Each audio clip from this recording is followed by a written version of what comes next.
साथियों नमस्कार, विद्या संकल्प चैनल पर आप लोग का स्वागत है। देखिए 500 MCQ का हम लोग क्या कर रहे हैं, चैप्टर वाइज चल रहे हैं लेके आर्ट एंड कल्चर का सिलेबस। तो आज ये तीसरा नंबर चैप्टर है जिसमें पहला क्वेश्चन आपके स्क्रीन पे आ चुका है। ये संबंधित है मूर्ति कला से। तो चलते हैं, प्रारंभ करते हैं। भारतीय मूर्ति कला का सबसे प्राचीनतम प्रमाण किस सभ्यता में मिलती है? तो ये मिलती है सिंधु घाटी सभ्यता में। सिंधु घाटी देखिए, मोहनजोदड़ो के कांस्य नर्तकी तथा हड़प्पा के पुजारी का प्रतिमा भारतीय मूर्ति कला की सबसे प्राचीनतम उदाहरण है, ध्यान रखिएगा। आगे चलते हैं। प्रसिद्ध कांस्य नर्तकी कहाँ से प्राप्त हुई है? तो ये मोहनजोदड़ो से प्राप्त हुआ है। देखिए ये नर्तकी जो है लगभग 11 सेंटीमीटर ऊंची कांस्य की प्रतिमा है जिसे लास्ट वैक्स तकनीकी से बनाया गया था। चलते आगे, अगला प्रश्न है पुजारी राजा की मूर्ति कहाँ से मिली है? तो यह मिली है मोहनजोदड़ो से।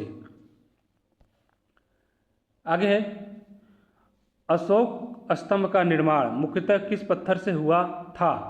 तो यह हुआ था बलुआ पत्थर से। देखिए चुनार के बलुआ पत्थर का प्रयोग करके मौर्यकालीन स्तंभों का निर्माण किया गया है। चुनार, मिर्जापुर चुनार का। आगे चलते हैं, अगला प्रश्न है भारत का राष्ट्रीय प्रतीक किस स्तंभ शीर्ष पर आधारित है? तो यह है सारनाथ। सारनाथ का 4 सिंहों वाला अशोक स्तंभ शीर्ष भारत का राष्ट्रीय प्रतीक है। ये सारनाथ बनारस में है। चलते आगे, अगला प्रश्न है यक्ष यक्षिणी मूर्तियाँ मुख्यतः किस काल की प्रसिद्ध मूर्ति है? तो यह है मौर्य काल की।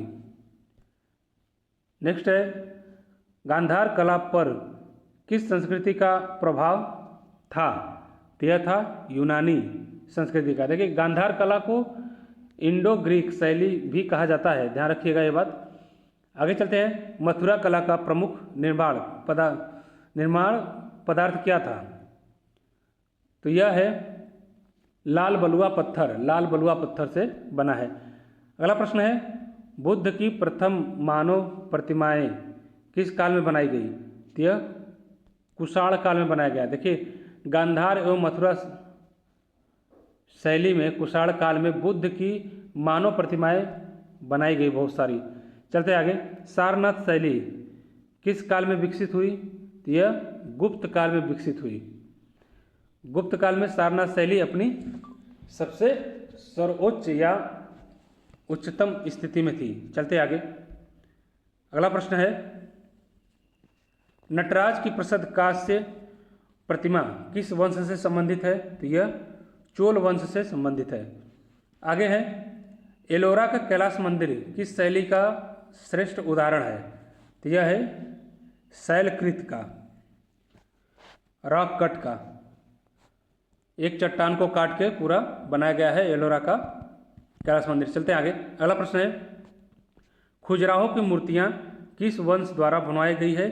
तो यह चंदेलों के द्वारा बनवाया गया है। आगे है कोणार्क सूर्य मंदिर किस राज्य में स्थित है? तो यह है उड़ीसा में स्थित है। अगला प्रश्न है दिलवाड़ा मंदिर किस धर्म से संबंधित है? तो सिंपल से जैन धर्म से संबंधित है। यह संगमरमर की एक उत्कृष्ट जैन मूर्ति कला का विशेष उदाहरण है। चलते आगे, अगला प्रश्न है अमरावती कला का संबंध मुख्यतः किस धर्म से संबंधित है? तो यह संबंधित है बौद्ध धर्म से संबंधित है। देखिए अमरावती स्तूप अपनी बौद्ध धर्म के मूर्ति कला की प्रसिद्ध उदाहरण है। लास्ट वैक्स तकनीकी का उपयोग मुख्यतः किसमें हुआ है? तो यह हुआ है कांस्य मूर्ति में, कांस्य मूर्तियों में। इसी तकनीकी से क्या नटराज की कांस्य मूर्ति बनाई गई है। आगे चलते हैं, अगला प्रश्न है अभय मुद्रा का अर्थ क्या है? इसका अर्थ है निर्भरता, निर्भयता, यानी डर न हो जिसमें, निर्भरता नहीं निर्भयता। यह सुरक्षा और भयमुक्त का प्रतीक है। चलते आगे, अगला प्रश्न है बुद्ध की धर्मचक्र परिवर्तन मूर्ति किस स्थान से जुड़ी है? तो यह जुड़ी है सारनाथ से। बुद्ध ने पहला उपदेश सारनाथ वाराणसी में ही दिया था। चलते आगे, अगला प्रश्न है भारतीय मूर्तिकला का स्वर्ण युग किस काल को कहा जाता है? यह गुप्त काल को कहा जाता है। गुप्त काल में मूर्ति कला बहुत उत्कृष्ट स्थिति में थी अपने। आगे चलते हैं, अगला प्रश्न है महाबलीपुरम की शैलकृति मूर्तियाँ किस वंश से संबंधित है? तो यह पल्लव वंश से संबंधित है। आगे है अर्धनारीश्वर प्रतिमा किस देवता का रूप है? अर्धनारीश्वर यानी आधा नारी और आधा पुरुष, तो यह शिव से संबंधित है, भगवान शंकर से। आगे चलते हैं, अगला प्रश्न है सांची स्तूप के तोड़ल किस कला के लिए प्रसिद्ध है? तो यह मूर्ति कला के लिए। देखिए तोरण पर बुद्ध, तोरण क्या होता है? द्वार होता है, मुख्य द्वार। तोरण पर बुद्ध के जीवन की घटनाओं को सुनकर उत्कीर्णन है। चलते आगे, अगला प्रश्न है एलिफेंटा गुफाओं की प्रसिद्ध मूर्ति किस देवता की है? तो भगवान शिव की है। यह भारतीय शिल्पकला की महानतम कृतियों में से एक गिनी जाती है। आगे चलते हैं, अगला प्रश्न है भारतीय मूर्ति कला में पद्मासन का संबंध किससे संबंधित है? यह ध्यान मुद्रा से संबंधित है।